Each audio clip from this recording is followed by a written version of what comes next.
ჩაერთეთ ქალაქის განწვანებაში მთელი თბილისი, თითოეული მოქალაქე, სტუდენტები, კორპუსის ამხანაგობები.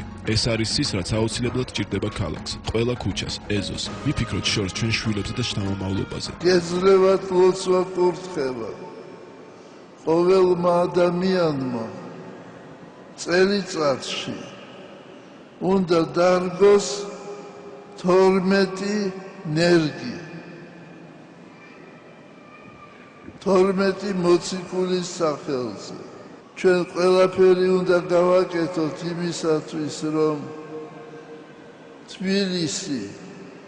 თბილისის გარშემო მთები დაფარული იყოს მცენარეებით, ხეებით, ბუჩქებით.